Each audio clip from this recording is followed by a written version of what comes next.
In this video series, we'll be discussing the services that are available through GSA's Multiple Award Schedules program, including how to find them and the procedures and requirements that apply when ordering services. This video series is for ordering agencies that require GSA schedule services and that can benefit from the easy-to-use and cost-effective solutions that the program offers. In this first video, we'll introduce you to the Multiple Award Schedules program, including the benefits of using the program and its applicable Federal Acquisition Regulation or FAR guidance. The GSA Multiple Award Schedules program is a government-wide contract vehicle for commercial products, services, and solutions. The Multiple Award Schedules program is also known as the Federal Supply Schedule or FSS, GSA Schedules, or MAS. MAS program contracts are multiple award indefinite delivery, indefinite quantity, or IDIQ contracts with a 5-year base and 3 5-year options. MAS contracts are awarded under FAR Part 12 Commercial Acquisition Procedures. As a result, only commercial services are awarded. MAS contracts are standing solicitations posted on Fedbizopps. Unique to MAS is that the solicitations never close. Instead, they are refreshed or amended, usually once or twice a year. The MAS solicitation can be downloaded from GSA's e-library. The refresh number is indicated on the first page of the solicitation document. Let's talk about some additional characteristics of the MAS program.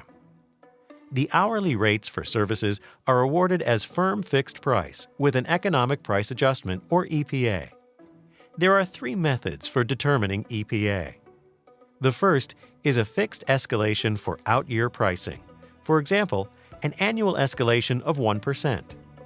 The authorized price list may list out-year pricing so that a contract modification is not needed each year to increase prices.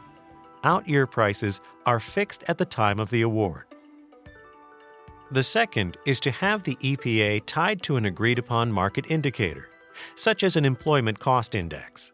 In this case, prices remain unchanged until modified based on changes in the agreed-upon index.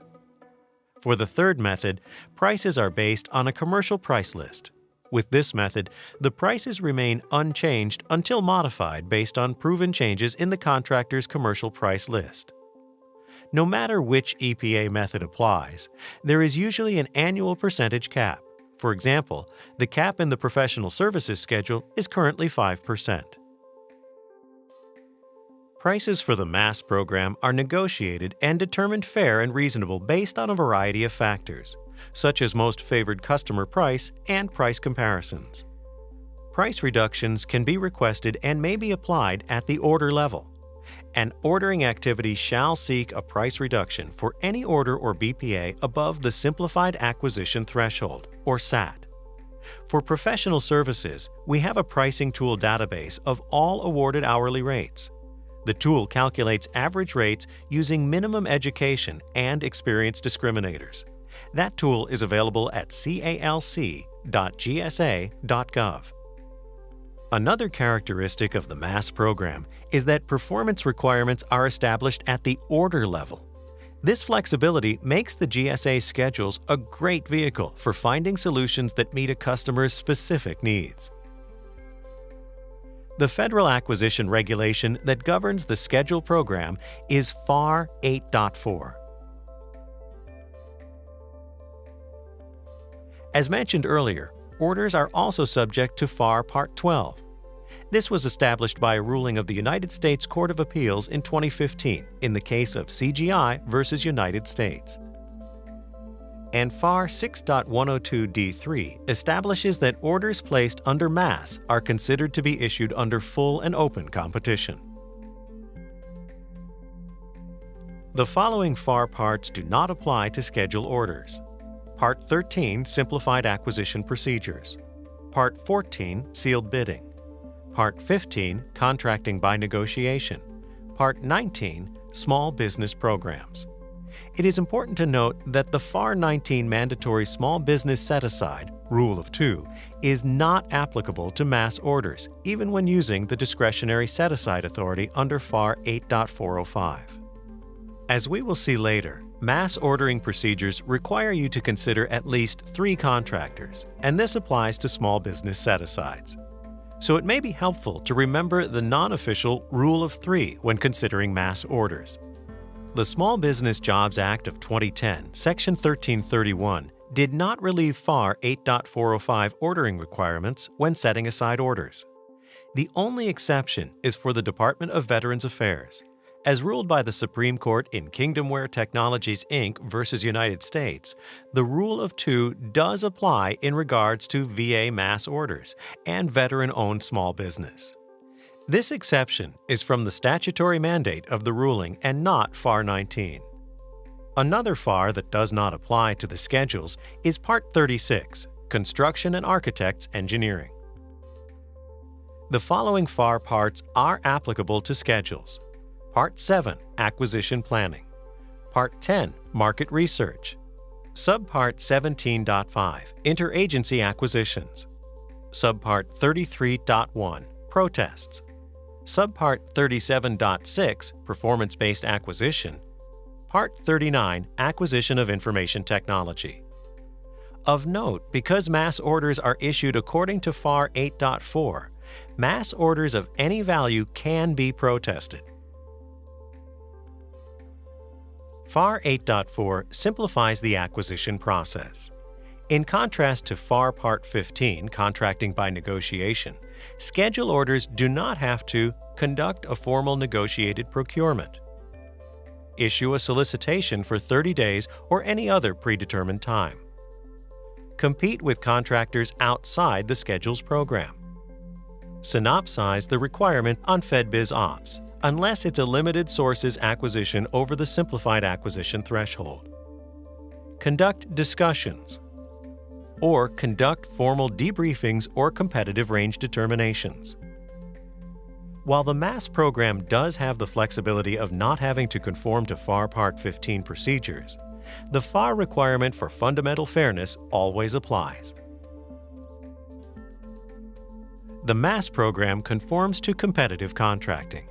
So as stated in FAR 8.404a, schedule users shall not seek further competition outside of the mass program, or synopsize the requirement, unless it is a sole source greater than the simplified acquisition threshold, with a limited sources justification.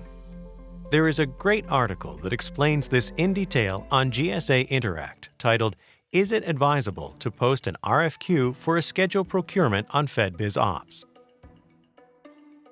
Some of the key benefits of the Schedules program include access to an extensive range of supplies and services to satisfy your requirement.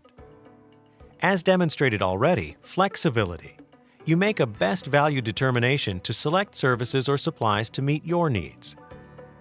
And money-saving options such as volume pricing, spot discounts, and price reductions. So let's take a high-level view of the streamlined ordering procedures for FAR 8.4. We'll start with the procedures for ordering supplies or firm fixed-price services without a statement of work. Here are the basic ordering procedures for when the order exceeds the Simplified Acquisition Threshold, or SAT. There are a couple of things to note here. First, let's talk about receiving 3 or more quotes, or unofficially, the Rule of 3. FAR 8.405 1D3 states that an RFQ can be posted on eBuy to afford all appropriate schedule holders an opportunity to quote, or provide the RFQ to enough contractors so that you receive at least 3 quotes. This means that if you post your RFQ on eBuy and receive less than 3 quotes, no further documentation is needed to explain your effort as you provided fair notice to all. The other item to note is that orders which exceed the SAT may not be placed orally. Here are the basic ordering procedures for orders that are above the micro threshold and below the SAT.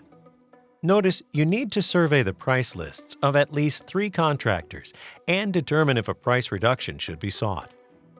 And here are the basic ordering procedures for orders below the micro threshold. Note that orders can be placed orally for orders below the SAT. And now, the procedures for ordering services that require a statement of work for services priced at hourly rates. Here are the basic ordering procedures for when the order exceeds the SAT. Note that determining overall price reasonableness is part of the procedure. This is looking at the mix of labor and the level of effort the quoter supplies in response to your SOW. This is a particularly important consideration for firm fixed-price task orders. Here are the basic ordering procedures for orders that are above the micro-threshold and below the SAT. Notice, because your services required an SOW, you need to issue RFQs to at least 3 contractors. And here are the basic ordering procedures for orders below the micro-threshold. Note that no orders can be placed orally for services that require an SOW regardless of value.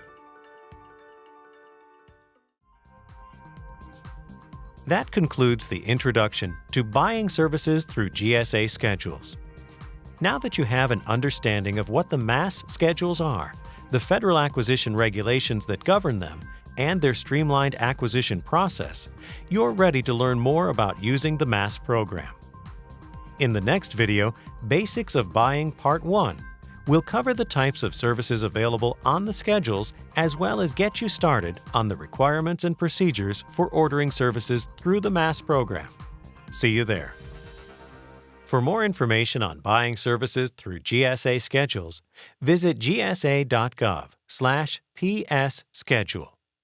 For updated training information, visit gsa.gov/masnews. And if you have any questions regarding the information in this video series, email us at professionalservices@gsa.gov.